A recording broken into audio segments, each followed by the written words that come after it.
Good morning, dear students. Welcome to this special video meeting that we have prepared for today. This is a joint venture, an educational joint venture that we created between Utepsa and Ecci universities from Bolivia and Colombia. So today we have this online meeting to share the news from each country. So I introduce you to teacher Milenka Cesano, who is the professor from Utepsa. Good morning, Milenka. Good morning, Hassan. Thank you. Good morning, students. I'm very happy to have the opportunity to be together here with you via Microsoft Teams. Just to tell you that Utepsa is also glad to have this kind of exchanges with people from Latin America. And anytime you come to Bolivia, you will be more than welcomed. That's very nice, Milenka. Thank you very much for such kind words. Now, what can you tell us about your professional experience? Well, I studied languages at University Gabriel René Moreno here in Santa Cruz, Bolivia. It's a public university, state university. That was kind of long time ago. Then I started my career in Centro Boliviano Americano, a binational center here in Santa Cruz. I worked there for more than 20 years. Then I started working with some private companies to teach English and give some kind of assessment to petroleum companies as well as companies related to different business in Santa Cruz. I then was invited to be part of Utepsa's staff. I teach technical English to the different careers in Utepsa. Actually, the students you are going to be listening to are students from different careers in Utepsa. And I am currently working at Instituto de Lenguas in Utepsa. That's very nice. Well, I see that your professional background is really solid. So it's great to know that you are like that experienced teacher, which is a nice guarantee of the quality of education you give to your students. Well, maybe you might be wondering, what about Utepsa, or what kind of institution Utepsa is? So for this, I'm going to show you a video about Utepsa University. So I'm sharing you the video right now. So that is going to complement what Milenka was telling us. So here I'm going to share my screen with you.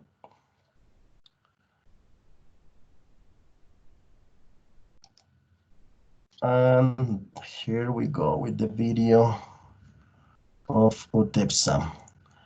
Well, I also welcome the students who are just finishing to join the meeting of today. So be very welcome. Well, that's ready.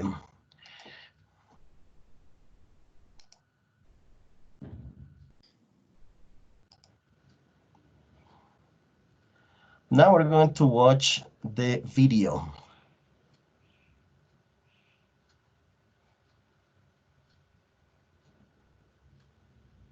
Okay, let's minimize this.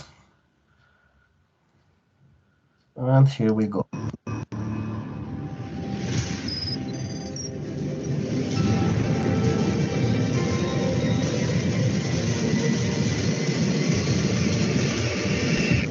Bienvenidos a Utepsa. Bienvenidos a la Universidad Tecnológica Privada de Santa Cruz. Utepsa está situada en la ciudad de Santa Cruz de la Sierra, también llamada Ciudad de los Anillos. Es la más grande y poblada del Estado Plurinacional de Bolivia. Es referente de culturas con un área metropolitana con más de 2 millones de habitantes. Santa Cruz, además de su patrimonio histórico, es considerada el centro industrial y financiero del país, atrayendo habitantes, turistas y estudiantes. La misión de Utepsa es lograr que cada estudiante desarrolle una experiencia académica de calidad, excelencia con valores, responsabilidad social, innovación, competitividad y habilidades emprendedoras durante su formación integral para satisfacer las demandas de un mercado globalizado. Por tal razón, Utepsa justifica todos sus esfuerzos en educar para emprender y servir. Nuestra visión, ser una universidad con un sistema de enseñanza innovador que genere estudiantes de éxito, proactivos, con pensamiento crítico, creativos, competentes, líderes, capaces de solucionar problemas, emprendedores, con responsabilidad social e identificados con su universidad. Ser una universidad con una organización compuesta por personas altamente competentes, motivadas y con experiencia reconocida. En Utepsa, la formación de profesiones y el desarrollo de habilidades se complementa con la transmisión y promoción de principios, valores universales para el bien común. Utepsa imparte conocimiento y desarrolla competencias a través de la ciencia y tecnología, ciencias empresariales, ciencias sociales y humanísticas. Somos una universidad referente en pregrado, posgrado y formación continua. Utepsa es pionera en implementar semestralmente el sistema modular en su proceso académico, con el soporte de su guía MAP, Método de Aseguramiento del Aprendizaje, desarrollado y actualizado por especialistas en educación superior. Su modelo pedagógico incorpora el uso de herramientas tecnológicas, técnicas y didácticas innovadoras. Utepsa realiza una importante labor de investigación científica con el objetivo de desarrollar conocimientos, contribuir a la solución de problemas actuales y estar a la altura de las competencias que exige la sociedad y los avances del mundo de hoy. Utepsa apoya el emprendedurismo, formando profesionales innovadores al servicio de la sociedad para mejorar la vida de las personas. Porque vivimos en un mundo en constante movimiento. Evolucionar es una obligación. Es una actitud que forma parte de la manera de ser de Utepsa. Por eso somos la universidad de mayor crecimiento en la región. Queremos dejar huella en cada futuro profesional para la transformación de una sociedad más justa. Universidad Tecnológica Privada de Santa Cruz. Utepsa. Educar para emprender y servir.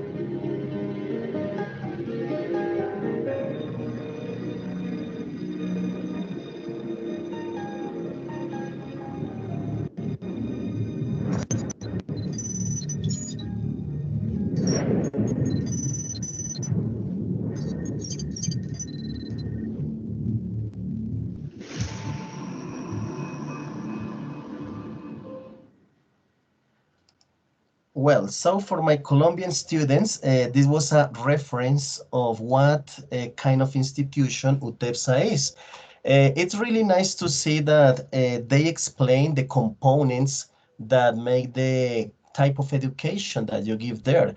The human and scientific components are everything today. And it's a coincidence because here in our university at Universidad Ecci, we have this same components, science and humanism. So this is like our slogan. Now guys, this next video is for you, our Bolivian guests, and this is the institutional video about the modern languages program. So this is specifically about the program that my students are studying. Just to remind you, my students are in their second year of studies. So I'm going to show you the video about the modern languages program at the Ecci.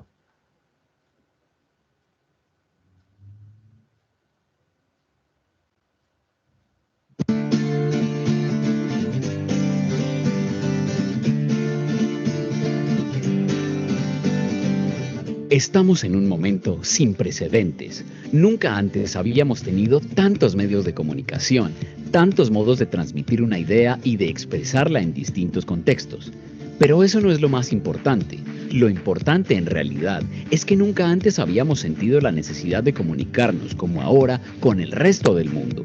Con nuestro programa de lenguas modernas, queremos que tengas el potencial para ser más que un emprendedor. Nuestra motivación es que puedas conectarte a través de distintos idiomas con el mundo, con las ideas innovadoras y el potencial comunicativo de dominar el inglés, el francés y el alemán.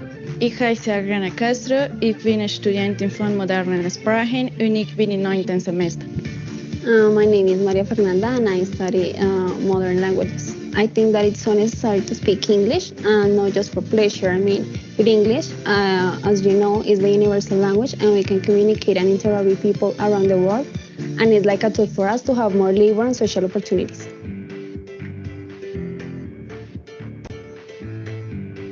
Te sentirías orgulloso de hacer parte de una cadena de comunicación en la que tu energía y el amor por lo que hablas y lo que haces sea fundamental para conseguir alianzas con personas que tienen otras costumbres, otra cultura, otra filosofía de vida.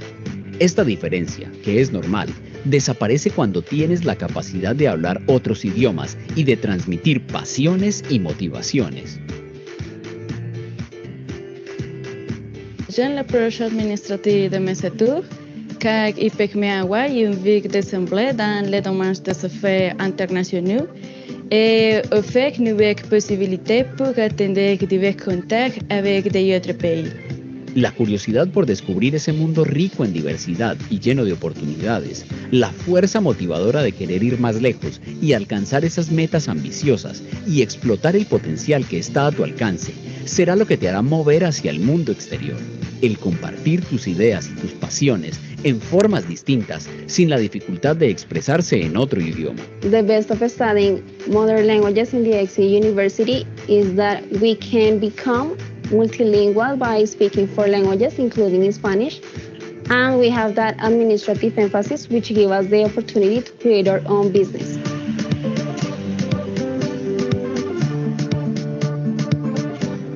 Nuestro principal objetivo es transformar tu potencial comunicativo y puedas así contar tus ideas, proyectarte, crear tu propia empresa y contagiar a los demás con tus sueños. Para mayor información de nuestro programa profesional en lenguas modernas, pensum y formas de financiación, visita nuestro sitio web www.ecci.edu.co. Universidad Ecci, Humanismo y Tecnología. Well, guys, this was the video presentation about our program. As I told you, one of our mottos of slogan is humanism and technology. So this is how our universities align, right? So it's really important to notice that. Well, guys, I remind you that the idea that join us together, both universities, is to tell the news. So now we're going to continue with our activity. Before we start, I have like 3 suggestions or some meeting rules that it's important to remember. First is please mute your microphones. Well, right now I don't hear anything, so I guess your microphones are muted. So that is important that you open your microphone only when it's your turn to speak or when you have something to say. The second rule is turn your cameras off. Because of the connection speed, you know, the velocity of the connection can get a little slow if all of us open our cameras. So right now, only Milenka and me are keeping our cameras on. And the third is, well, it's a reminder. We have a chat. There is a chat window right on the right side of your screen. You have the chat window where you can say hi or anything you want to say. So you can use this resource of the chat for this type of things. Now we're going to tell the news. We're going to start with the Bolivian team, as I said before. So you are going to tell us the news from your country. Remember that the topic, the contents that we are using today is the reported speech. This topic that means reported speech is about when you are telling others what happened or when you are reporting information about what happened recently. So this is perfect for the purpose of our activity, that is telling the news. So first, we're going to start with Utepsa students, and then we will go with the Ecci students for reporting their news. Now I'm going to stop sharing my screen, and we give the opportunity to the Bolivian students to start telling the news. Okay, maybe we can start with Noelia.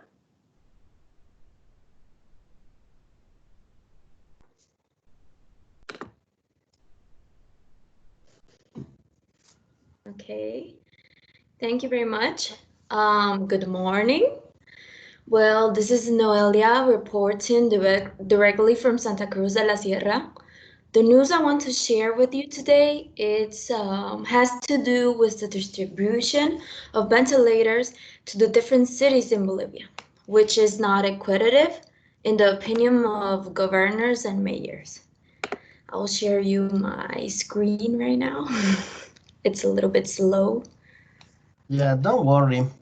Don't worry about the speed because actually I don't know how you were watching the video at the actual speed, or maybe the videos were a little delayed, but well, it's Yeah. a technical things. It doesn't matter. Yeah, Noelia, we can see your screen. Perfect. So you can continue telling us the news. Okay, well, this week, 170 ventilators bought by the Bolivian government were distributed among the 9 capital cities in Bolivia. However, only 30 of them were given to the health authorities in Santa Cruz.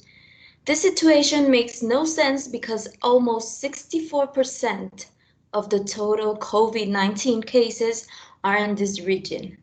President Áñez said that they had tried to be equitative with the distribution of the ventilators in the country, taking into account that the number of infected people may increase as well in the other regions.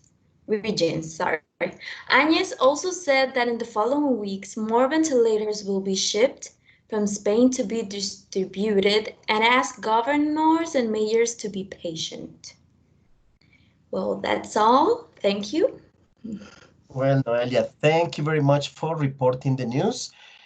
It's a nice start because you were, telling us news that are of current importance in the world. And this is about, the ventilators people need, sick people need. So it's really nice to know that. Thank you, Noelia. It was really good.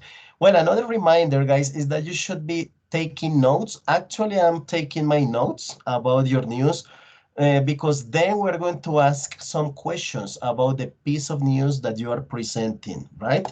So thank you, Noelia. Thank you very much. You're welcome.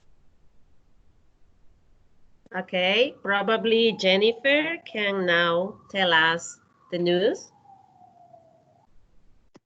Sure, teacher.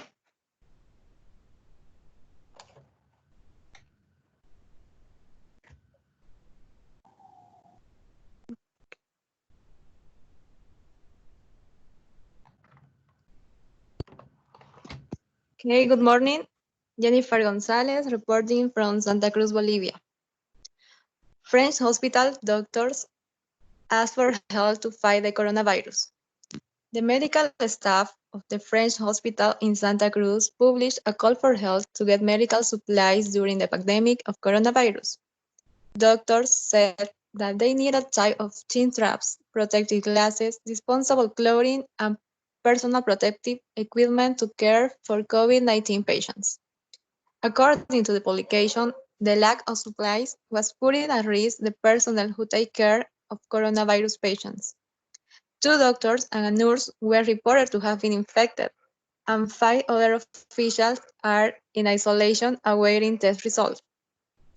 Last week, doctors had to improvise a space outside of maternity room to attend childbirth of a woman who had been tested positive for coronavirus.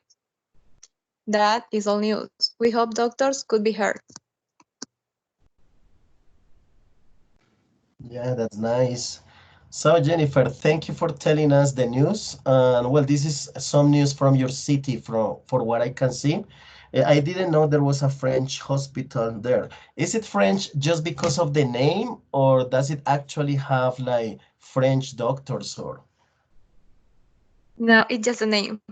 Ah, it's just the name. I like the name of the hospital, the French hospital. Okay, that's nice. Yes. Well, it was a question that I couldn't avoid asking, but later we will be asking more about this. So thank you, Jennifer, for telling us the news. Welcome. You're welcome. Salvador.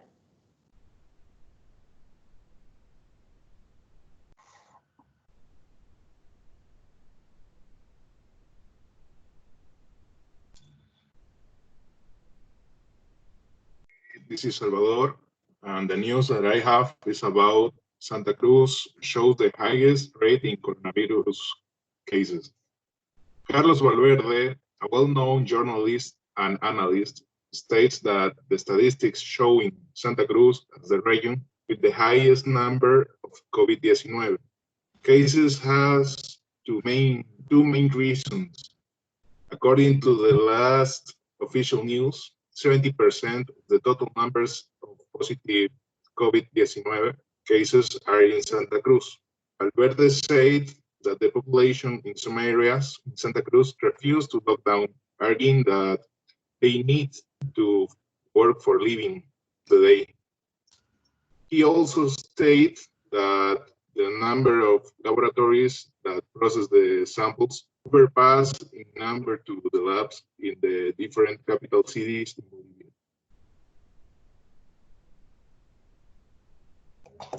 Well, that's nice news.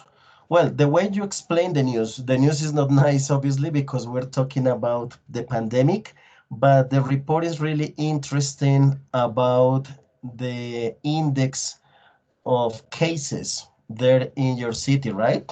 So, Salvador, thank you for reporting the news.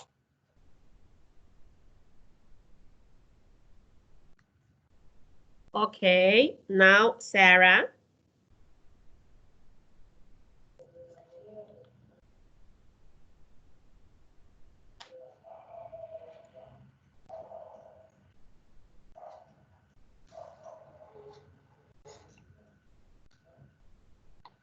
Okay, good morning. Thanks.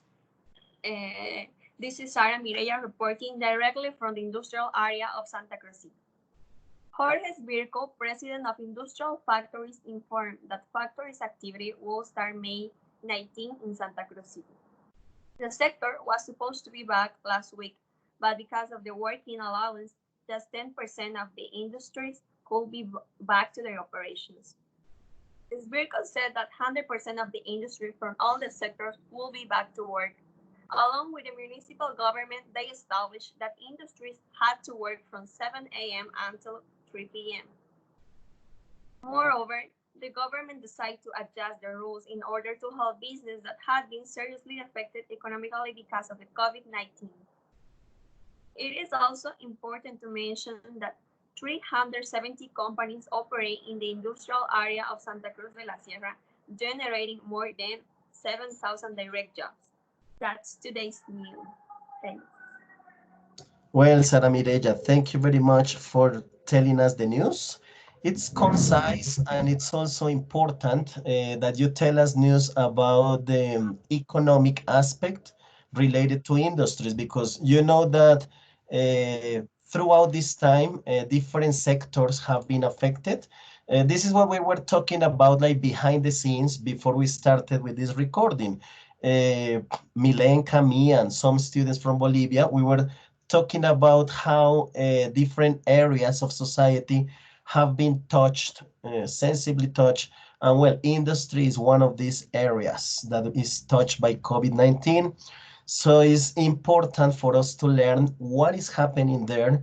So this piece of news is about that. So thank you, Sara Mireya. You're welcome. Okay. Now, please, Bruno.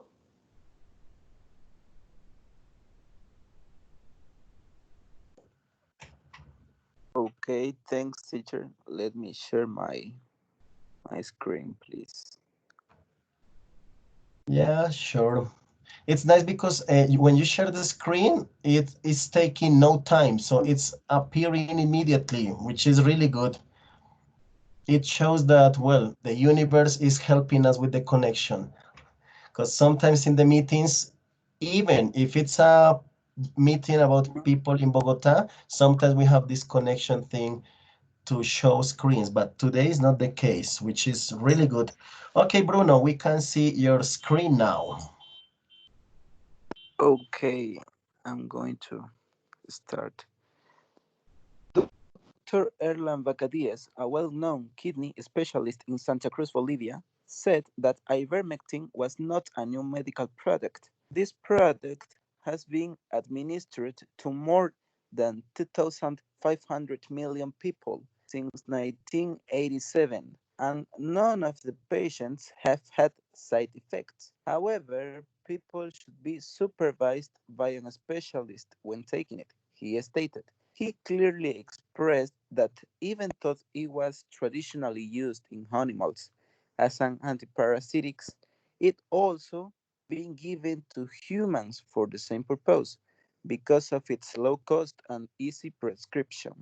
However, Dr. Vacadíez emphasized that people who do not have COVID-19 must not take it. He also recommended that children under 5, pregnant women as well as diabetics and people with high blood pressure should avoid this medication. Bruno Orellana reporting from Santa Cruz, Bolivia. Thank you. Well, Bruno, that's nice also to know about the medicine and medical aspect of some medication. So it's really good to know that. Thank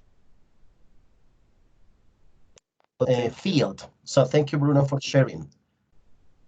Okay, now Camila and Nicole, they decided to do it together. Camila and Nicole. That's nice. Yeah, as well as here. Some students did the project alone, some others prepared the news in pairs. So it's nice. What are their names, please? Camila and Nicole. Yeah, I think I saw them connected at the beginning, right? I guess so. Okay, here it is. I can see their screen.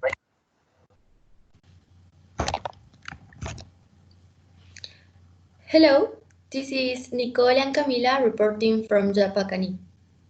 Blockages in Potosí and Yapacani in demand of election and suspension of the quarantine. Citizens demand for equipment for hospitals and restatement of traditional education. They also ask for a suspension of the quarantine and precise information about the COVID-19 cases. The mobilized said that they had asked for the medical equipment for all the hospitals, as well as health items to fight the virus.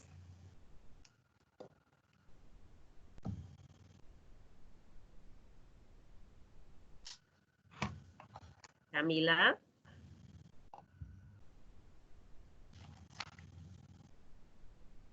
What happened to Camila? Your microphone, okay. Teacher. There she is. Yes, yes, go ahead, Yes, please. we hear you, we hear you.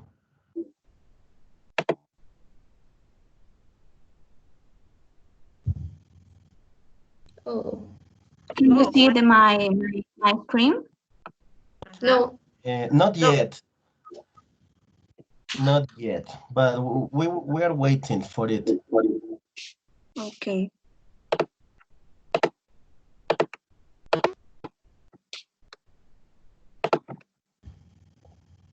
Okay, can you see it?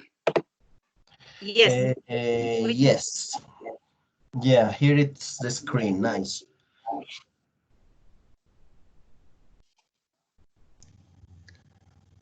Okay, I can go again. Yeah, Nicole, okay, Hello. that would be good. Hello, this is Nicole and Camila reporting from Yapacani. Blockages in Potosí and Yapacani in demand of election and suspension of quarantine. Citizens demand for equipment for hospitals and restatement of traditional education. They also ask for a suspension of the quarantine and precise information about the COVID-19 cases. The mobilized said that they had asked for medical equipment for all their hospitals as well as health items to fight the virus. One of the bloggers also said that it was a lie that there were dead people in the local hospital and that there were no patients from Yapacani, not even in the San Juan de Dios Municipal Hospital in Santa Cruz. So they are now asking for the suspension of the quarantine because they need to work. It has been a week of protests in these two regions, and truck drivers, which are now stranded, demand the government for a solution to the problem. Mhm. That's all news. Nicole and Camila reporting from Japacani. Very nice. Japacani is the region. So thank you very much, Camila and Nicole. I find this news is sensitive about some social tissue, social areas that are being touched by the pandemic. So it's also good to learn about this part, right? The social index or movement of what happens there. Really nice. Well, for Okay, my and Daniela, finally, Daniela, our okay. compulsive eater, our compulsive eater. Yes, Ah, yeah, Daniela is like the experimental chef, right? The cook. Yes, she is. Okay, Daniela, yes. go See ahead. my screen? Yes, we can see it. Okay. Hi, this is Daniela Muñoz reporting from La Paz. Bolivian Parliament approved law calling for elections in 90 days, defying interim government.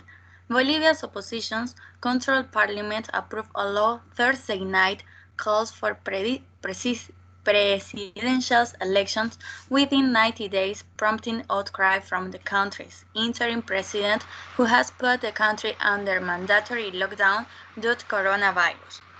Assembly members from Movimiento al Socialismo, the political party of former long-term leftist leader Evo Morales, backed the measure, which establishes that the general elections, meant to be held on May 3rd, must occur by August 2nd. However, the Electoral Tribunal had proposed a new election date between June 7 and September 6. Interim President Janine Áñez, who is a candidate in the upcoming elections, said that in Bolivia, where voting is mandatory, forcing almost 6 million people to move on the street in a single day and in the midst of a pandemic would bring thousands and thousands of infections and could generate hundreds of fatalities. That's all for my. Okay, Daniela, thank you very much for reporting the news about the political aspect, which is also relevant in countries.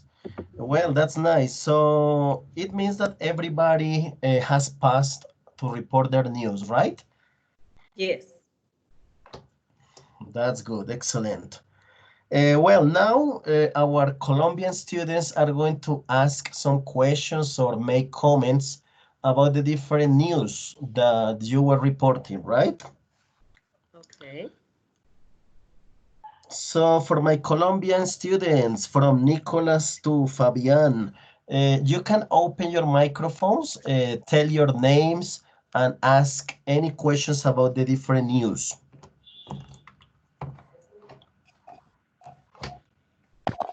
Okay, morning.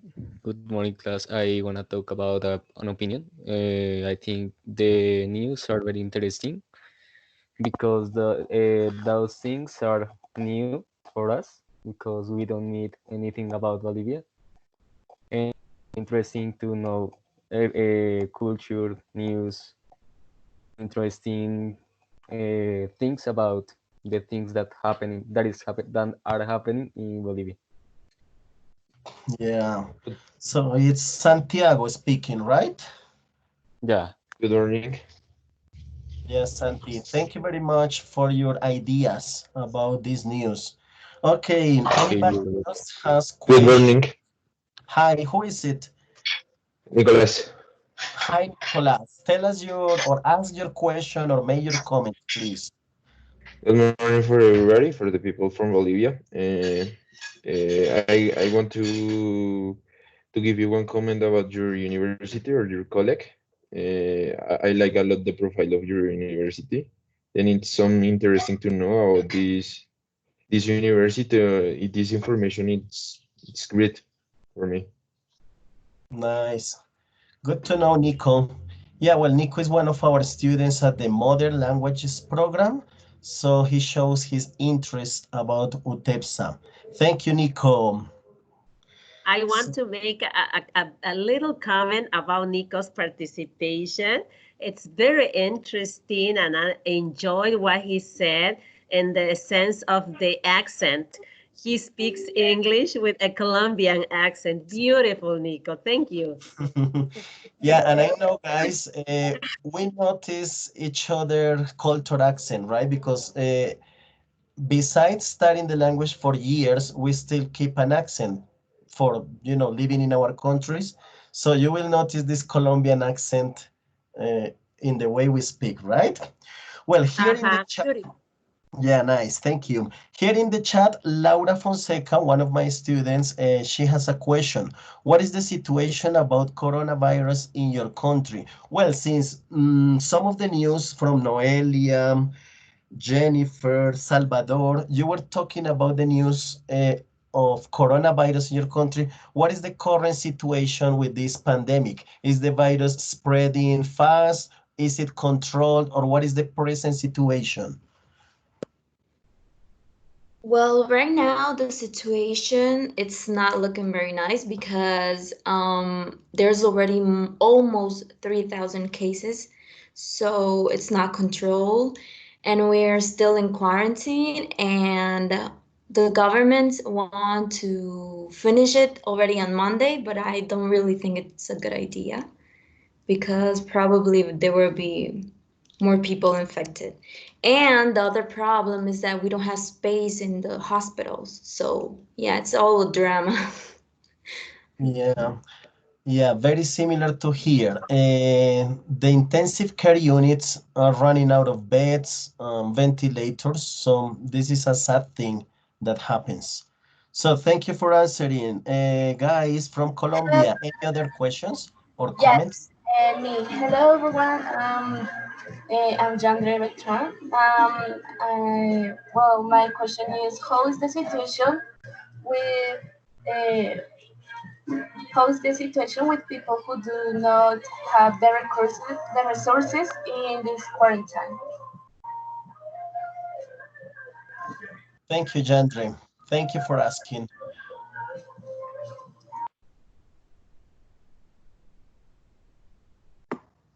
I didn't understand the question. There was some Our music. Yeah, there was some noise. I will rephrase the question. I understood because I use telepathy with Jandre. Jandre is asking, what about the situation of the people who don't have a house or an income, or people who don't have a stable economy? Because there is the situation of people who don't have a place to live. So what about these vulnerable people in the cities? Yes, this is my question. Okay. Anyone can answer, maybe Sarah, maybe Nicole or Jennifer. Salvador was telling about some Oh, Salvador. Okay. people who refuse to keep the lockdown. Part of his news was that some people say, "Hey, we are not going to keep the lockdown." So maybe I don't know if Salvador wants to answer this, or Jennifer, Noelia. Or Nicole, also they talk about the blockages on the Yes, road. in Potosí. Yes, Right. yes. Well, people that doesn't have a house, they are living. They are like taking the city because the city is empty, and they stay in the parks, or yeah, they are like alone at this moment. But the government gave a bonus to families and people that work for the day, and that's the way to keep them safe. Mhm. Well, thank you very much. The government gives some bonuses. It's something similar to what happens here, but the help is not enough in some distant areas or rural communities, and that's a common problem, right? Thank you for answering. Well, we have one last question. This last question is from Valeria Cuervo in the chat. Valeria's question is, how do you think about your government is handling the coronavirus situation? You were mentioning about the interim president, Janine is her name. So how do you think the government in Bolivia is handling this situation in general?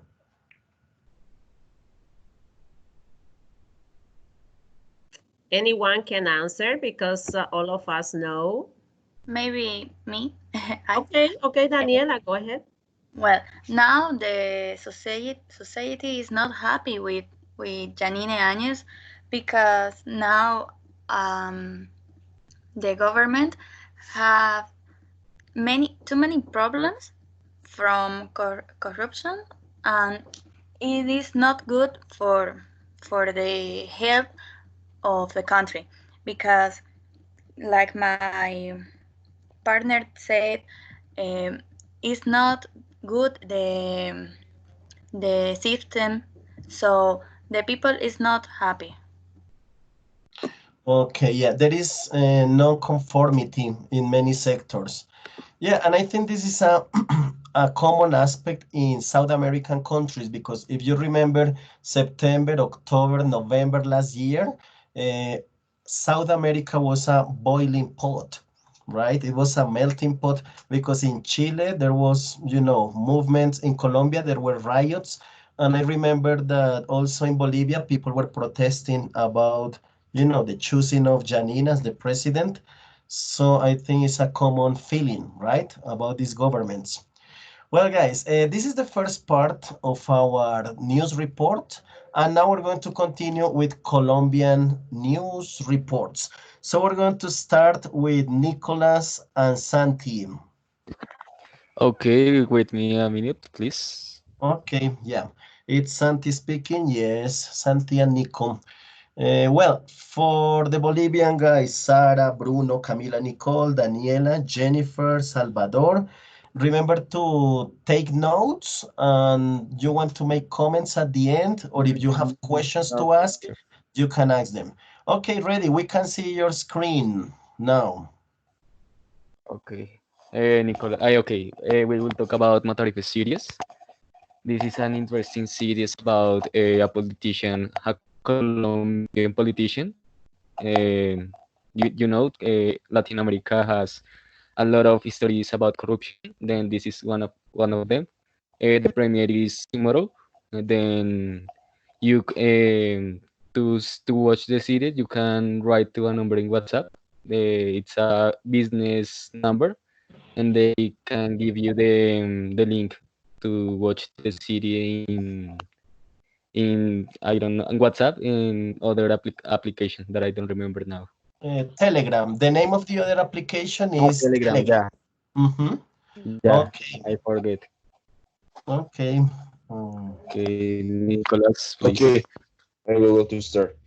Before to start with the article, I want to show you the name of this series is Matarife, but in the old times in Colombia, the people that killed the bulls or the cows was called with this name, and the series want to give the name to this president because he was marked with all the corruptions um, cases or something like that.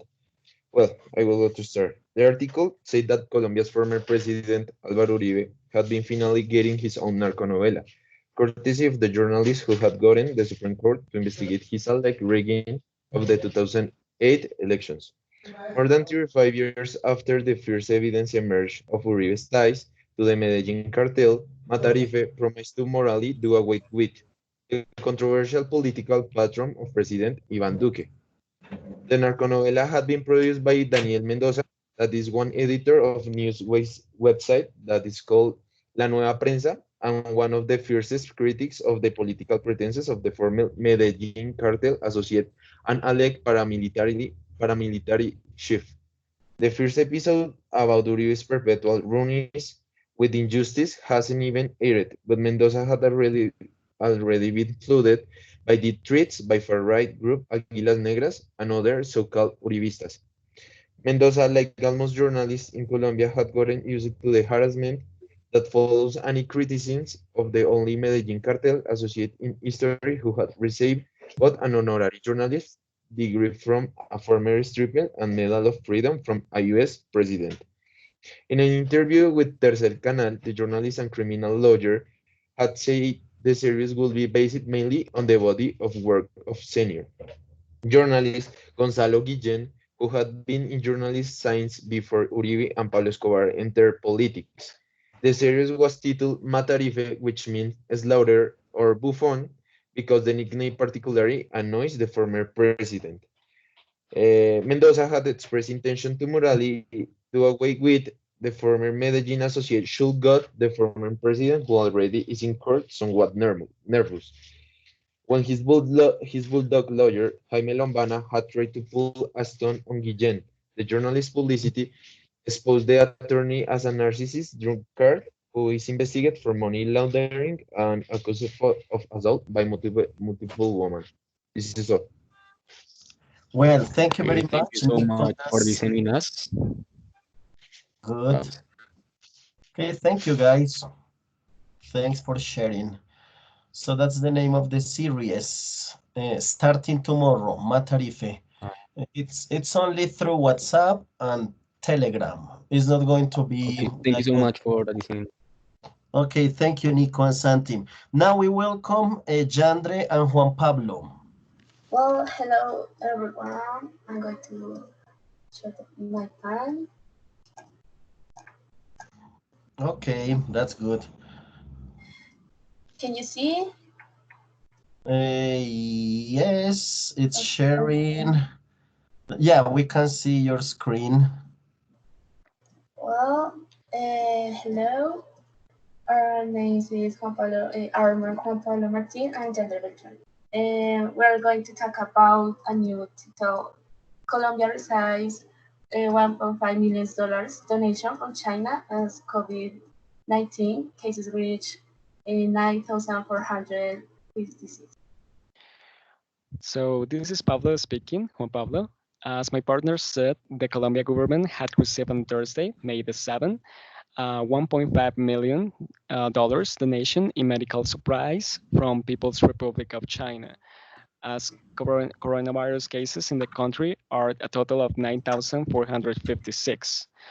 The shipment of biosecurity equipment, respirators, and 3,000 COVID-19 testing kits had been received from the China's ambassador Lang Hu by Foreign Minister Claudia Blum and Health Minister Fernando Ruiz. He said it was an honor to receive such an important donation as the entire world was facing such a complex situation with the pandemic that had caused thousands of deaths, said Ruiz, adding the country's health professionals had received calls from Chinese business leaders offering to help Colombia in fight against coronavirus. Among the items that had arrived in Colombia, there are 680,000 face masks, gloves, goggles, and infrared thermostats. Ambassador who had stated that the world faced a common enemy, humanity had an alternative that respond with collective action, solidarity, and reciprocal support. Um, on Thursday, May the 7th, as COVID-19 cases rose by 497 new cases and 10 additional fatalities, the epicenter of the outbreak in the country had been Leticia, departmental capital of Amazonas, according to the Minister of Health.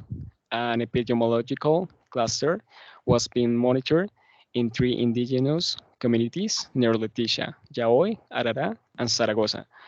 Leticia had reported 188 cases of coronavirus in the last 24 hours. Despite all of that, Bogota was registered the highest number of COVID-19 cases in the country, had at 30 cases, were putting a new total of 3,599.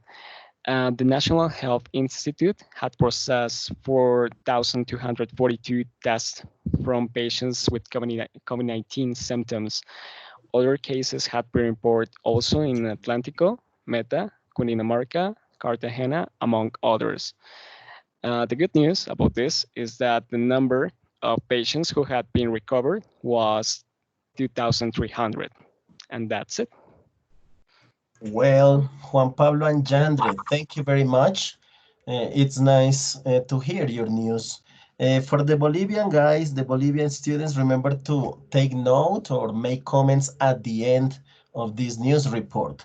Thank you. Now we welcome another pair that is Lisette and Tania Gomez.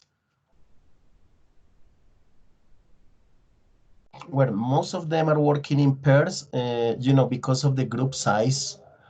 So we decided to arrange this in pairs. Okay, we can see your screen, Lisette and Tania, so you can go ahead.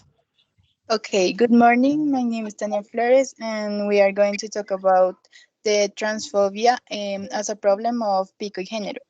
In our city, pico y género is a measure that allows women to go out on even days and men on odd days to buy products of first need, such as food or medicine. Okay, incidences of discrimination about pico y género in practice. Some initial reports stated that nothing had changed and that both men and women were still circulating freely without visible policing. But by the end of the first day of pico y género, there were also at least 2 known reports of possibly discriminatory incidents. In conversation with the Red Humanitarian Trans co-founder Daniela Maldonado shared her initial experience of fielding discrimination reports from trans community members. Maldonado said that it hadn't even been 24 hours in the start of Pico y Género, and they had been already aware of the first case of transphobia. That same day, they had seen another case of discrimination with one of their trans brothers. It had been the police, but then the people surrounding him had begun to poke fun at the situation and to shout out violent things. Claudia Lopez first announced that the Red Humanitarian Trans had been resolute in its position to the measure, since she had published her official oppositional stance early in a letter on social media. The organization had followed up with excerpts from another letter to the mayor on April 18th, reiterating their dissent and imploring her to reconsider maintaining the measure. The organization told Claudia that a public policy, even an emergency one, shouldn't be implemented if it's to the detriment of any social group, that she was still on time to reconsider. She shouldn't keep waiting for more incidences of violence to occur before taking concrete actions to protect their lives. On that same night, it was reported that a trans woman had been punched in the face. The aggressor defended his actions by explaining that the victim was out on a date designated for women, a date that in his opinion didn't correspond to the victim. According to Flor Chavela Feeders, a member of the voguing house Kiki House of Feeders, that wasn't only an issue for trans people, that was an issue for people who have diverse gender expressions. Chavela said that it was painful to see that people thought that they just didn't understand the importance of the quarantine when really their whole lives had to be lived in hiding in alternative spaces so that they could feel safe. Chavela also said that sometimes there is more fear around dying of transphobia than of COVID itself. Thank you. Thank you very much, girls, for this news report, Lisette and Tania. Well, this news was especially about Bogota's situation and the restriction that they were explaining. Now we welcome Brian and Laura, the next couple, to present their news. Okay, hello everybody. Can you see my screen? Yes, we can do it. Yeah, sure. Okay. Okay, my partner is Brian Graham and I, Laura Hernandez, and today we are going to talk about the Miss Colombia Girls Anti-Government proposed and pursues at Miss Universe. Brian. Okay, hi everyone. I hope everyone's doing okay. Okay, so I'm going to start. According to Colombia reports, they say that Colombia's attender at this year Miss Universe was supporting anti-government protests, abortion, and peace against President Ivan Duque. Answering one of the questions, outgoing Miss Colombia Gabriela Tafur said that she was conscious about the protests against Duque that have been outgoing since November 21st. Miss Colombia Gabriela Tafur said that in her country they were uniting to claim their rights. She said that people were taking to the streets and protesting to ask for better opportunities in life, for better education, and for less corruption. Colombia reports said that Tafur's successor, Maria Fernanda Aristizabal, endorsed the protest when she was elected the new Miss Colombia on November 14th. They say that the outgoing Miss Colombia went even further, advocating women's rights and in particular abortion, which was allowed in Colombia only in exceptional circumstances and opposed by the president's far-right party. Miss Colombia Gabriela Tafur said that the most important thing was that women could decide about their bodies, to have access to quality health care, so that it didn't put them at risk. Colombia reports said that Tafur wasn't done pissing on Duque's presidential bonfire. They said that in her final speech, Colombia's representative endorsed peace against countering the Democratic Center Party, which had conscientiously opposed an ongoing peace process with the FARC and suspended peace L with ELN guerrillas. Miss Colombia Gabriela Tafur said that no one could rob them of the hope of dreaming of a country where love and not war predominated in all human relations, and where dialogue and not arms was the most powerful tool to achieve it. Colombia reports said that while virtually unknown in many countries, Miss Colombia and her participation in Miss Universe were cultural highlights of the year. They say that a full explicit opposition to her country's unpopular president and his far-right allies further humiliates Duque, whose approval rating had already sunk to 24% amid the largely peaceful protest. And that's it. Thank you very much. Thanks, Brian and Laura. Well, it was some sensitive news about opposition, well, which is also part of our everyday situation. Well, guys, how did you like this Colombian accent, by the way? Nice, nice. Sounds really Yeah. nice. Okay, that's good. Thanks, Brian and Laura. Now we continue with Luisa Barreto. Luisa Barreto. She's working alone on this project. So, this Luisa, we are ready. Okay. Good. Hello, everybody. I'm going to talk about artists of the country who sang together with one voice for Colombia. It was last May 1st. Okay, this campaign brought together all the media in the country and it carried a motivational capsule by the different talents of each organization. A lot of compatriots were and abroad were able to follow the concert thanks to the great multi-platform link made by all the televised, radio, and digital media in the country. And the night began with an emotional message from Falcao, and he said Colombians have been characterized by solidarity and this way a moment to demonstrate it. We went through difficult times and turned that situation into an opportunity to strengthen ourselves and make Colombia a better country. Hours before his performance, singer Juanes joining fellow Falcao with another message. He said that he would always be there for you to add his voice to the initiatives that come to help others. He wants to be part of the hope through his music. This musical evening brought together Juanes, Shakira, J Balvin, Fonseca, Andrés Cepeda, Bomba Estéreo, Carlos Vives, Chucky Town, Gracie and Mike Bahía, the group Nietzsche, Manuel Medrano, Chino y Nacho, Paola Jara, Jesse Uribe, Sebastián Yatra, and Yuri Buenaventura.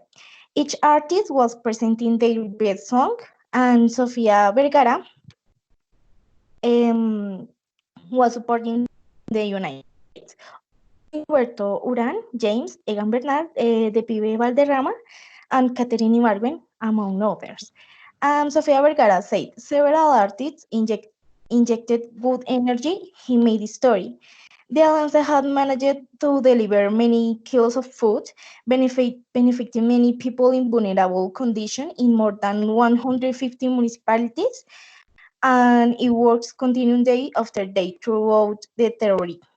Um, Juliana Uribe, co-founder of this initiative, report that same night,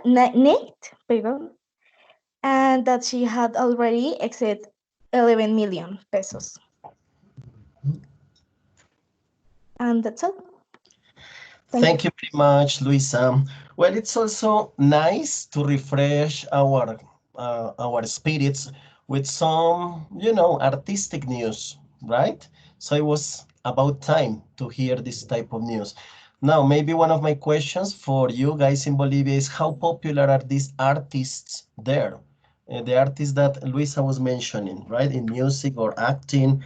Well, later you will ask or you will comment in the chat or through the microphone if you know some of these artists.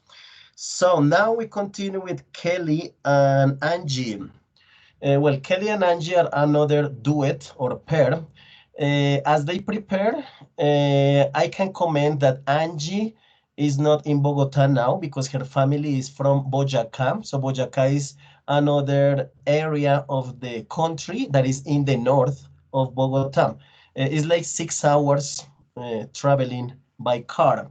So Angie is making connection from another part of the region of Colombia, so this gives an extra effort, right? Because all of us are in Bogota, different neighborhoods, but only Angie is in a different city or departamento, as we call it, right? So Kelly and Angie, we are ready for your news.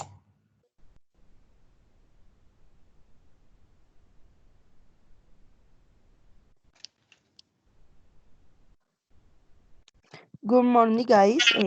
My name is Kelly Cepea, and she is Angie Fabiana. We are going to talk about the salt relief that is being lived in the town of Leticia, Amazona, in the southeast of Colombia. Okay, good morning. My name is Angie. Okay. The government promised to Leticia to help with help supplies, which never come for what we later for so many deaths again to the government promised concrete to make more great. Colombian government promised to people of Leticia to send them cement to concrete to build COVID-19 that reports in the southern province of Leticia in the province of the situation it's more tense. In the capital of Amazonas, Leticia, 30 stores were confirmed or positive of COVID-19 and 33 other locals were exposed to this virus in 3 weeks.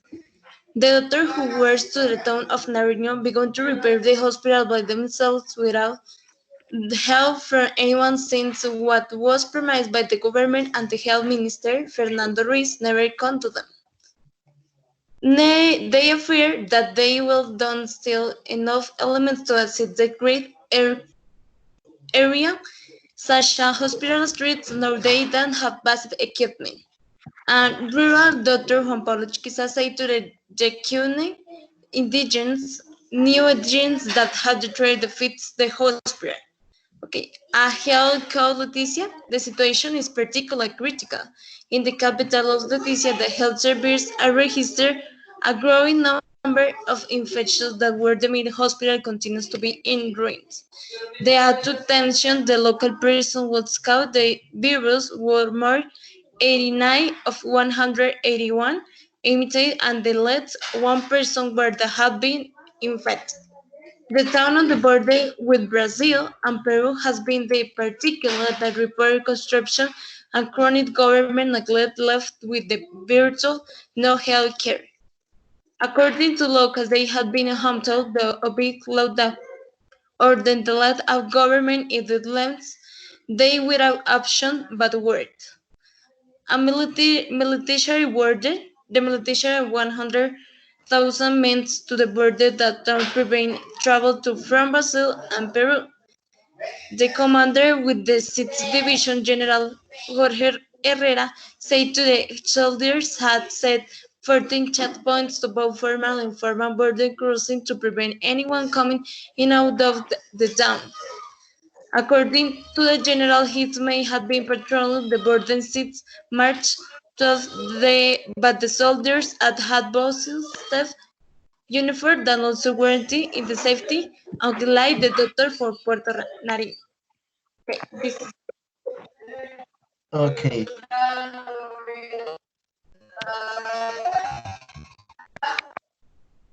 Okay, Angie and Kelly, thank you for telling us the news. Well, this is about some of the situations happening in Leticia, capital of Amazonas, here in Colombia. So thank you, Kelly and Angie, for telling us the news. Now we continue with another couple or pair of students, Javier and Juliet. Well, I'm also reading the comments and questions in the chat. So in a while, when we have the wrap-up questions, I will be reading the comments that you are writing in the chat. So now we welcome Javier and Juliet for telling us the news. Good morning. Can you see my screen? Yes, we can see it. Okay. Well, hi, my name is Juliet Pardo, and my partner is Javier Reyes. The news we choose is about the film industry in the country, and it's from the Bogota Post.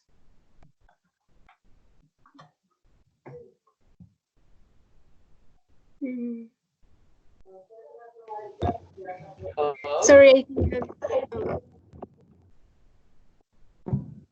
can you hear me? Yeah, we can hear. Yeah. Okay. So, Colombia film industry grants emergency financial relief. Just before public activity in Bogota started to bring to a halt, Cartagena was in the midst of hosting the FICI, Festival International de Cartagena de Indias, the national film event of the year.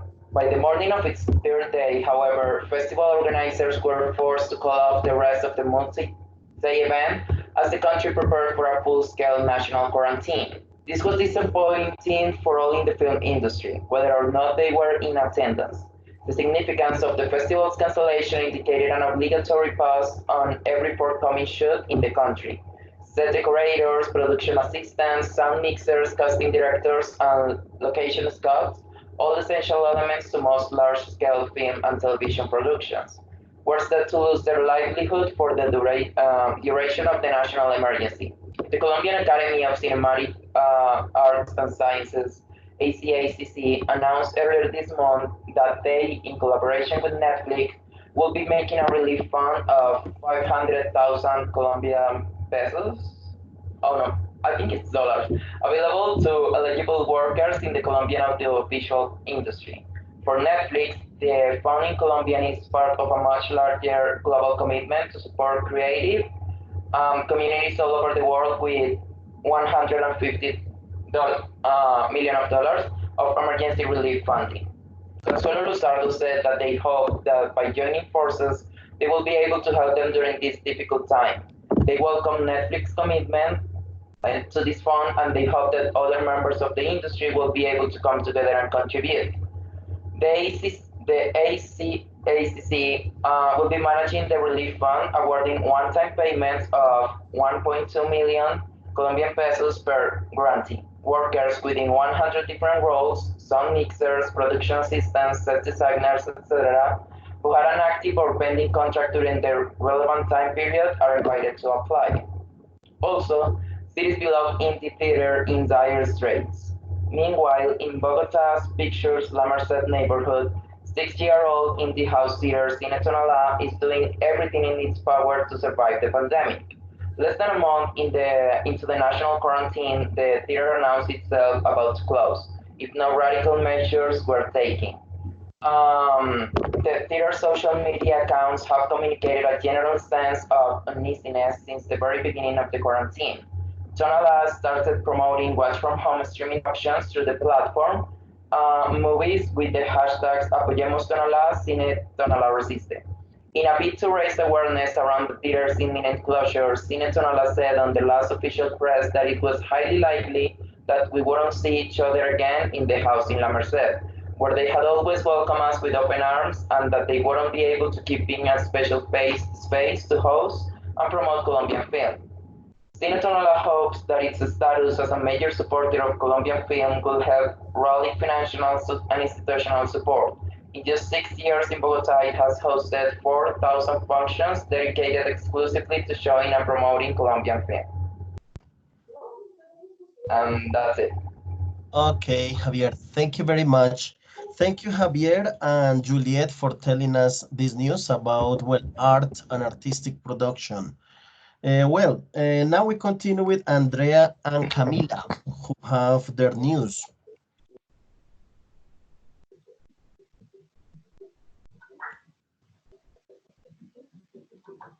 Wait a minute, please. Yeah, we can give it time, no problem.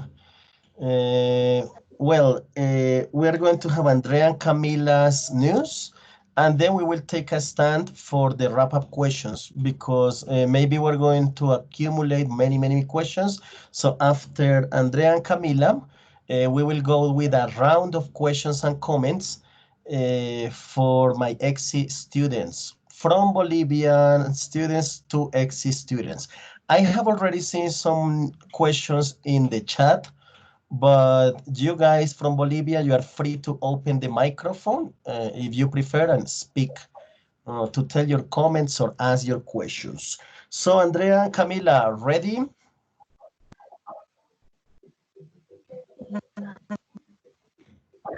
We have problem. With the screen, sharing screen? Yes, teacher. If you can't open the screen, you can tell us the report of the news, which is the most important, right? In case you can't share the screen. Yeah, we had considered this as a plan B. Last week when we were practicing, we said that if we couldn't open the screen. Oh yeah, we can see him. So every problem has a solution. Sorry. Yeah, perfect. Yeah, you can go ahead. Well, good morning. We are Camila and Andrea. Today we are going to talk about the news of Colombia, 5 Colombians who improved the country.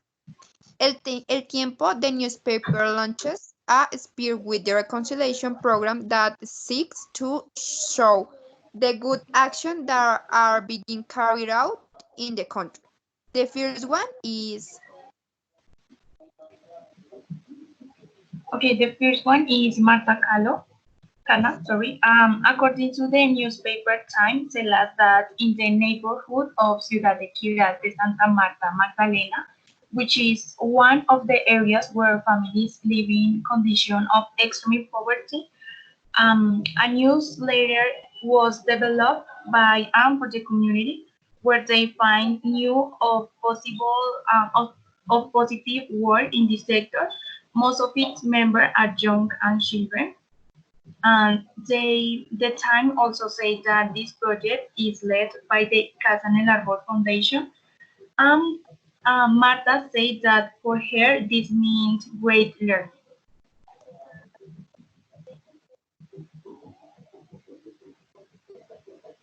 okay. The second one is Luis Eduardo Cano. Luis said that he has a volunteer since 2009, 2009 and works in the township of San Cristobal in Medellin, Antioquia. And he has a literal workshop for the children of this population so that they learn to tell a story and they explode creativity. Okay, the next one is Juliana Acevedo from Buenaventura. Juliana tells us that she narrates stories in the Colombian Pacific with the help of the communities that live there. In addition, she said that she focused on making documentaries as a pedagogical and memory exercise to raise awareness among the population. One of the team members said that it was very valuable for them to make their experience visible and that the exchange of experience helped them a lot. The, the next is Mario Luis Benitez, Arboleda. Luis said that he creates a surplus for Department of Chocó that changed the lives of the citizens. He said that is a social platform born in 2014 with a digital entrepreneurs that forces the reconstruction of the social fabric of Chocó. Okay, Cristian Montoya. This initiative made up of 5 teachers from different countries. Christian, one of the teachers, said that they took the cinema to schools in the village of the Antioquia Urabá for children to learn and have fun. To carry out this initiative, it was necessary to cross rural areas of difficult access. In addition, these teachers said that without financial aid, they did this activity once a month. Gina, one of the teachers of this initiative, she said that it was a great boost for them to continue working on this project, and they also said that they would like to reach other rural communities. And finally, we have a sentence for our Colombians. The sentence say that thank you for continuing to support even the most difficult time. And that's all. Thank you so much. Well, thank you very much, Andrea and Camila, for giving us the report about these 5 Colombian people. Well, that's nice. And now, thank you very much, Andrea and Camila.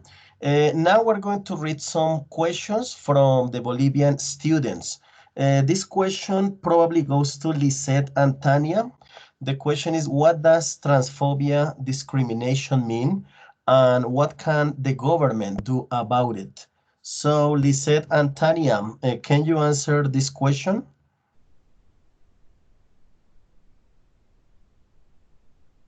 Yes, teacher. Wait for a second. Okay, sure.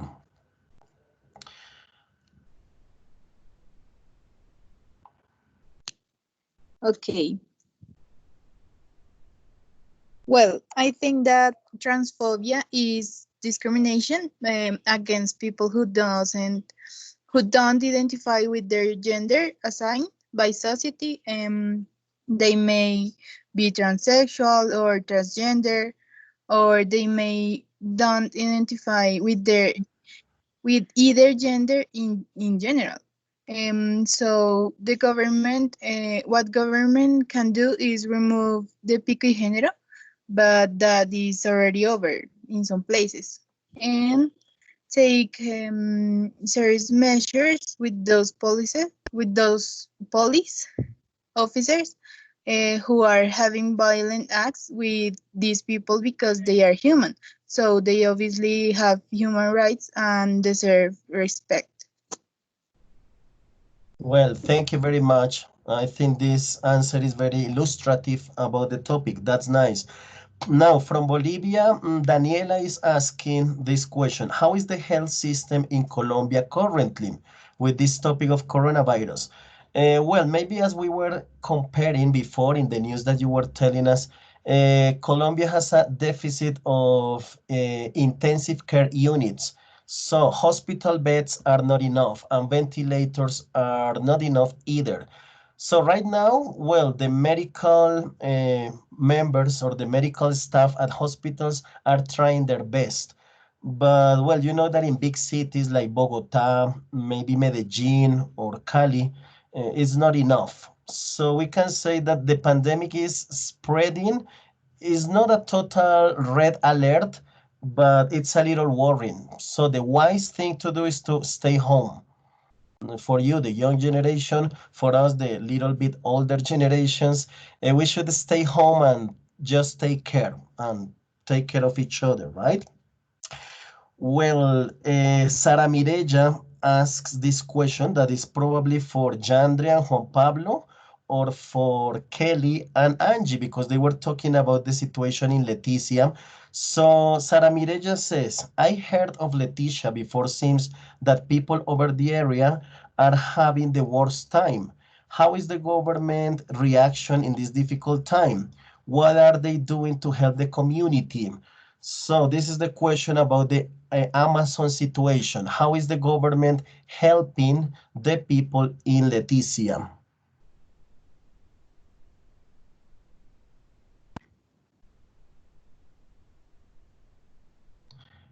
So Jandre or Juan Pablo or maybe Kelly and Angie, you can give your point about these questions.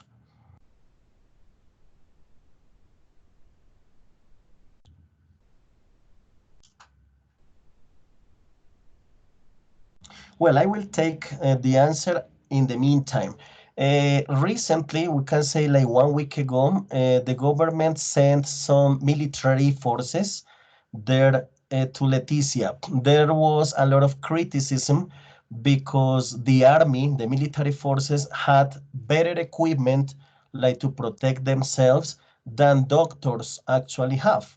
So there was big criticism about that, how the government is protecting the integrity of militaries, but not protecting the integrity of doctors, who are the ones who are really to take care of patients. In numbers, it's really critical because there are almost 2,000 people who have got the virus. And you know, Leticia is not a big city. I haven't been there, but for what I know, is a small city. So if there are almost 2,000 cases in there, the situation is really a red alert. So it's sad news about the situation there in the Amazon. Well, let's see. Ah, well, we had some answers in the chat, I see, about this situation. So right now we're going to continue with Angela. I want to see or to know if Angela is ready to present their news.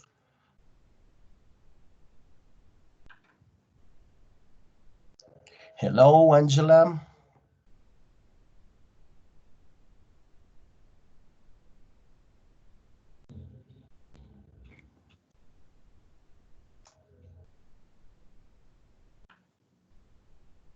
Give me a second. Ah, okay. Well, Angela is getting ready. So what about Valeria and Paula? Are you ready to tell us the news? Yes, teacher. Okay, you can go ahead then. So Valeria and Paula continue, and Angela gets ready for telling the news.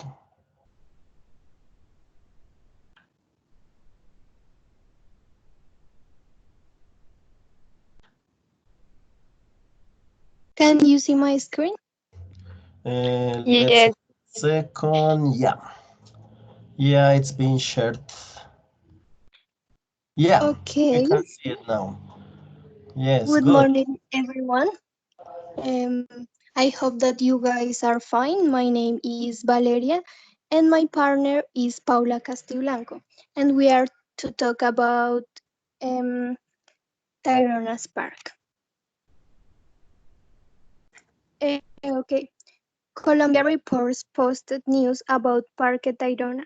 It said that park will be closed for three periods a year to allow its protected ecosystem to recover from damage caused by tourism. Hi everyone, I am Paula and I'm going to continue. Also, it said that until this year, the country's National Park Authority had closed the park in February to give a rest to the ecosystem of protected area. The news said the park was home to some of Colombia's most beautiful beaches that would be closed more often after consultation with the indigenous Kogi, Wiwa, Arawaco, and Cancuamo people. The National Parks Authority has said in a to release. National Parks Authority said the aim was to give a respite to the biodiversity present in that protected area to allow the regeneration of the natural process of the beaches, the ecosystems, and the species that live there, as well as to carry out the cultural process of cleaning, healing, and environmental spiritual protection.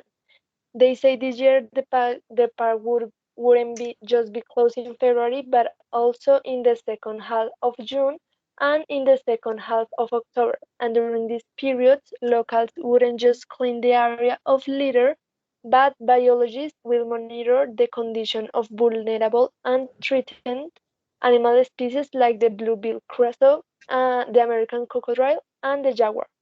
It said, according to the National Parks Authority, the park's vacation had so far allowed the preservation of the second most visited natural reserve in Colombia, its flora and its fauna, and at the same time, the local indigenous population had had the chance to carry out the specific rituals to preserve the harmony with the spirits they believe cohabit their ancestral land. And that's all. Thanks to listen Uh, us. Thank you, Valeria and Paula, for telling us this news report. Tyrona's Park. Well, this park is on the beach, is on the coast, and it's a natural reserve. It's almost untouched by humans, and it's protected, but well, there are some interests to build hotels or things like that. It's very sad. But if you ever have the chance to come to Colombia, Tayrona Park is, I think, it's the paradise of Colombian beach or lands that have beaches. I think it's one of the most beautiful places I have been to. So it's nice that you told that. Now, Angela, are you ready to tell us the news?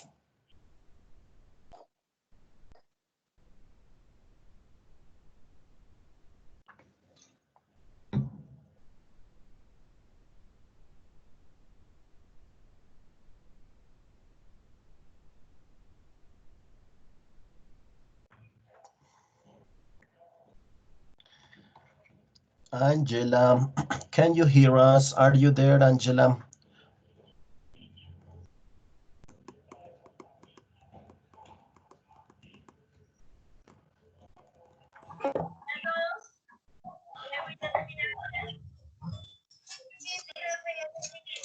Bueno, chicos, entonces voy a explicar el módulo uno, que es el trabajo en casa, que lo vamos a hacer.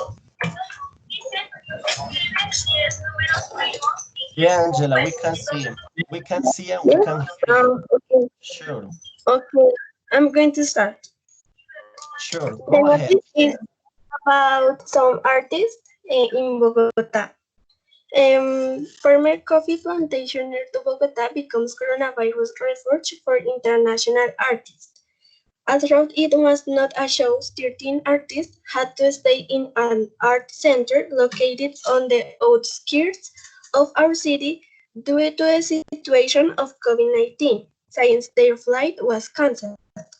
They cooked, shared art, did meditation, and worked in the garden. They said it was a traumatic experience at first, but it was beautiful. The artists who were there were able to reflect and get an idea of what they want for their life. For example, in the case of one of them who said that for many of them, this has changed their professional career and that they had to reevaluate things. They said that his professional career had changed. This artistic resident hopes to have a large scale sculpture park to be 95% sustainable, to have a reforestation program, a show and exhibition center, an alternative art school, along with the artist resident. And that's it. Well, Angela, thanks for telling us the news about this coffee plantation, which becomes an artist arena. You know that one of the representative export products from Colombia is coffee. So coffee plantations are a normal thing in our geography, right? Now we welcome Gisela Angulo for telling us her news. So Gisela, are you there?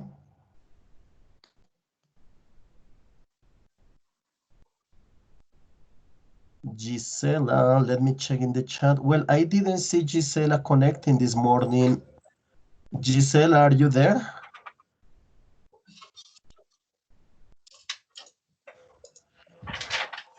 If you are there, Gisela, you can type in the chat or open your microphone and tell us you are there.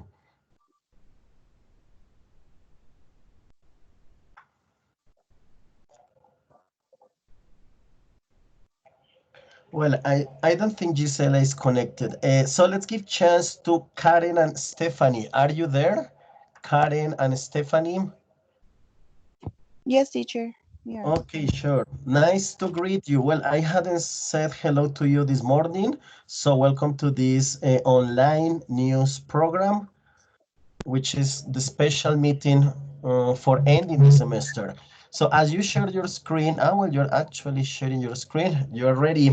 No more to say. So Karen and Stephanie, you can go ahead with your news. Okay, good morning. I'm Karina Vila and my partner is Stephanie Cruz. Today we are going to talk about a new about peasants or a farmer. I'm going to give you a little introduction about peasant. So, give me a minute, please.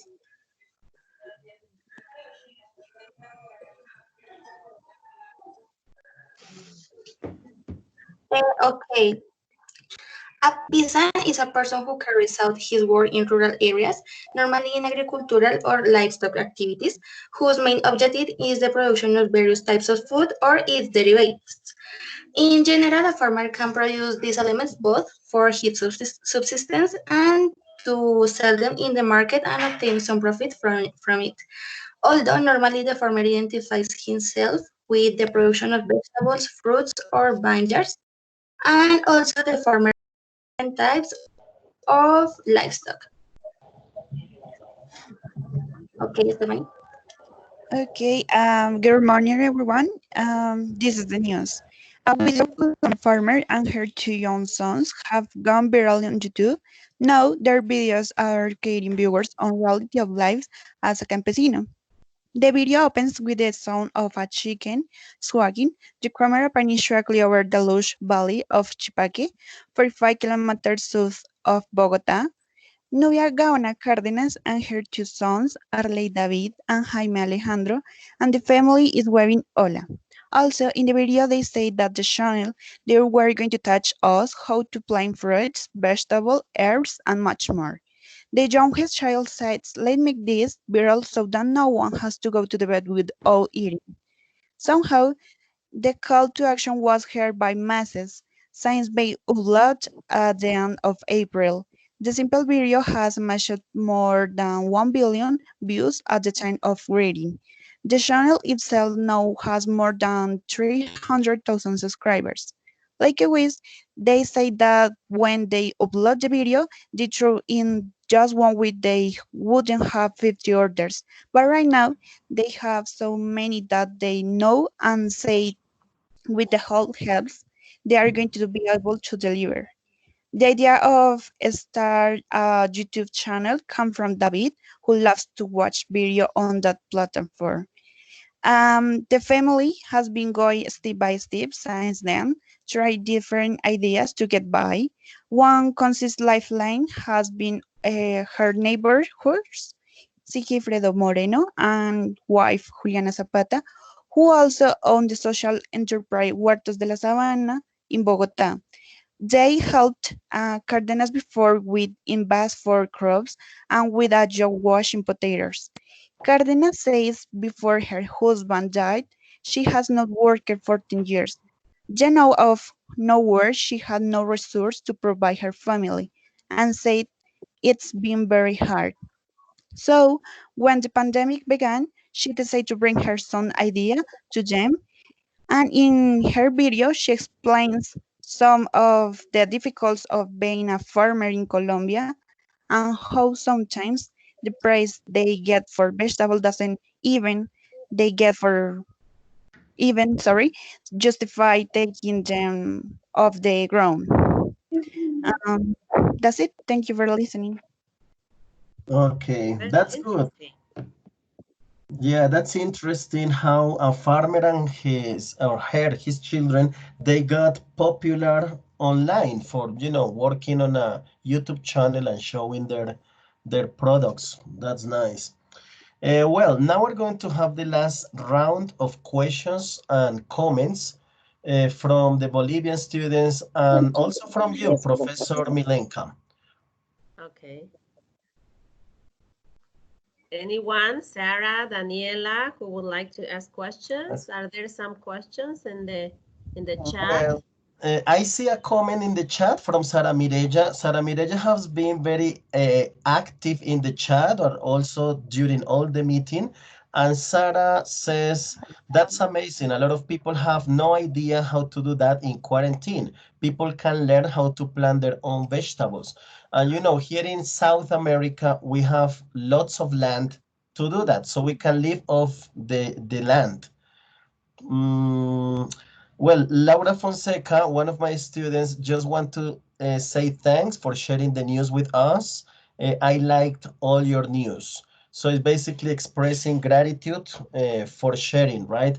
Any of the Bolivian students has any questions or comments about the second part of the news or in general about our Colombian news? If you want to make comments or ask, you are welcome. I have a question. Okay, tell us. Well, about the first news, do you know in what the Colombian government invested the 1.5 million dollars donated by China? Well, I asked this question because here in Bolivia, the government doesn't usually give details of in what they use the money of the donations. And I don't really know if it's the same situation in your country. Yeah, like magic money. I mean, yeah, I know what you mean. This is the news that Jandre and Juan Pablo were reporting. It was the second part of the news.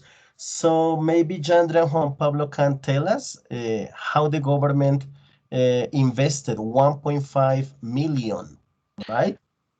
Well, I believe it's a similar case than yours. The government doesn't give like specific details how they are investing that money to help the people against the coronavirus. Well, I think they are doing the best job as possible to help everybody in this situation, but they are not giving any details. So, as you know, usually South American countries have a problem of corruption, right?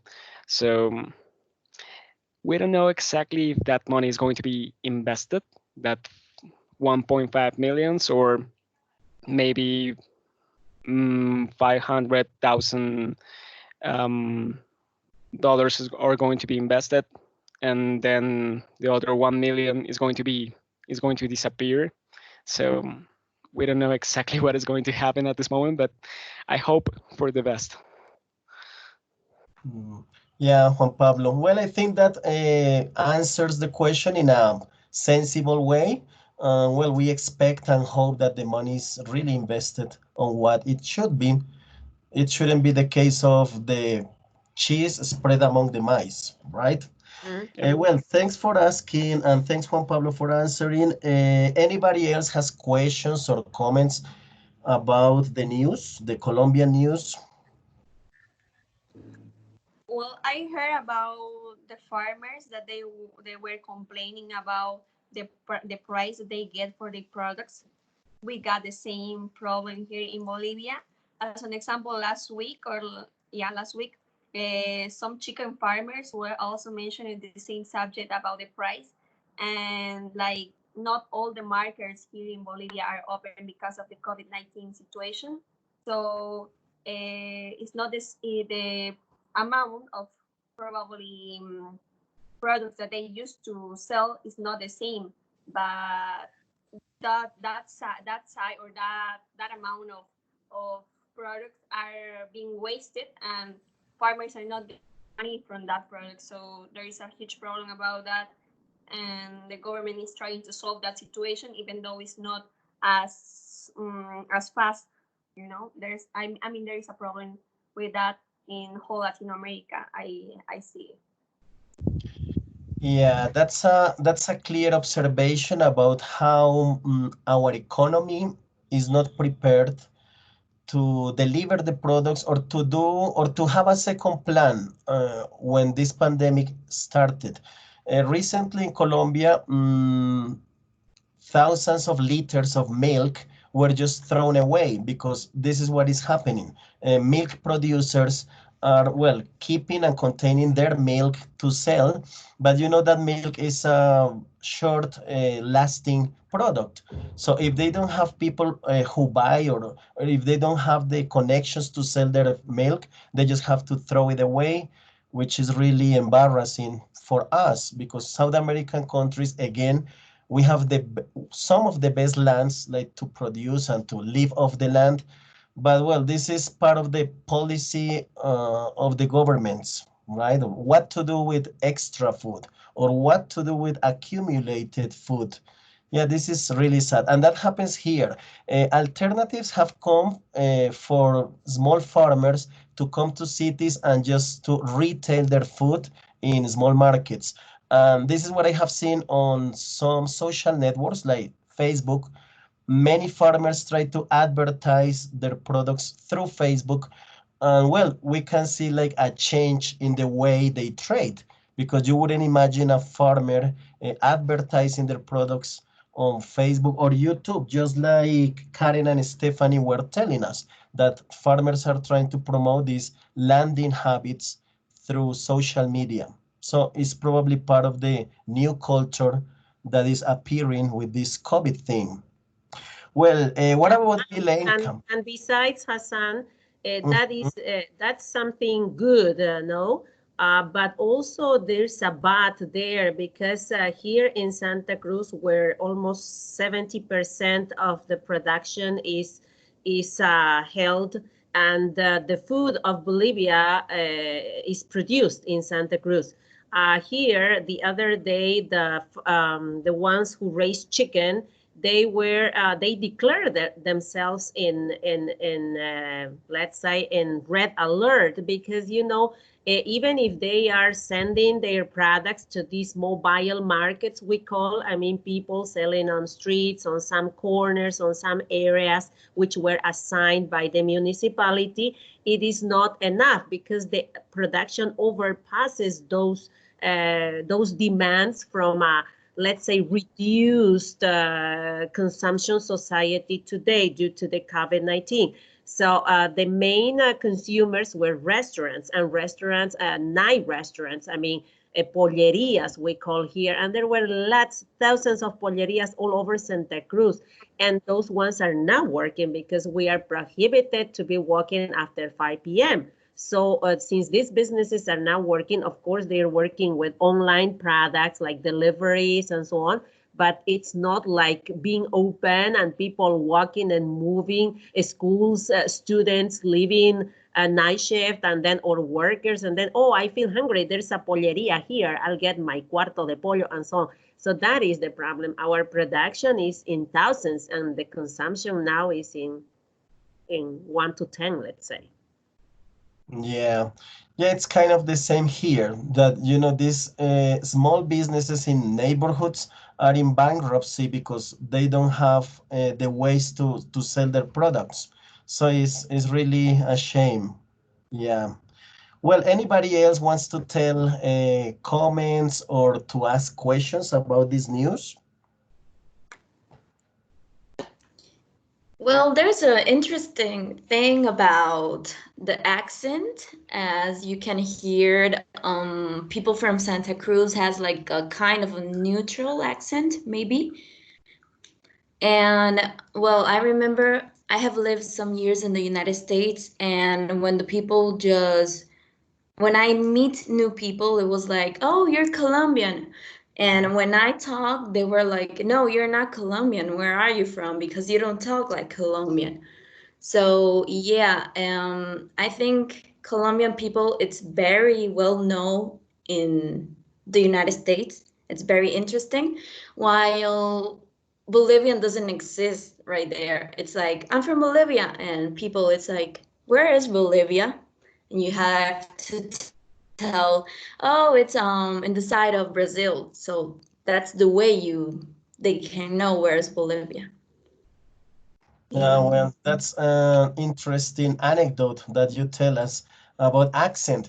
Yeah, part of the exercise and why we are here together today is to share those thoughts or those feelings that you have about accent, the use of language. Well, all of these little things that make up culture, right? And how our cultures and the use of language differ. So it's really interesting to see that. Thank you for giving that opinion as well. Well, guys, now we're closing the session, but before we finish, I just want to say some final words on behalf of Utepsa from Bolivia and Universidad Ecci from Colombia. It's been a pleasure, a real pleasure to have this synchronized meeting for some of these reasons. One is the experience of interaction.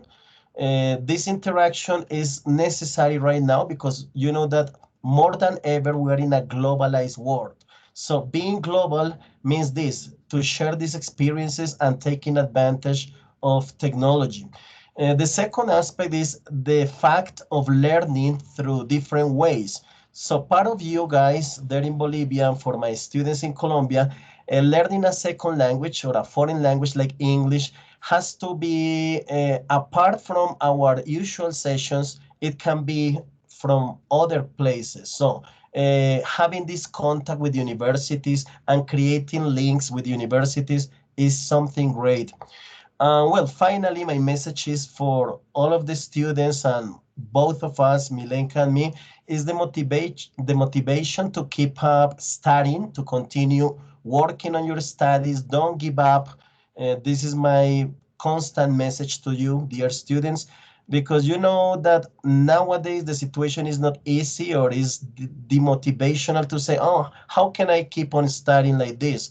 My message is like that, keep the motivation up and fight for your dreams because it doesn't matter how you can reach your dreams. If you have a goal, there will be a way. Always, there is a way. Now, Milenka, would you like to say something to close the session?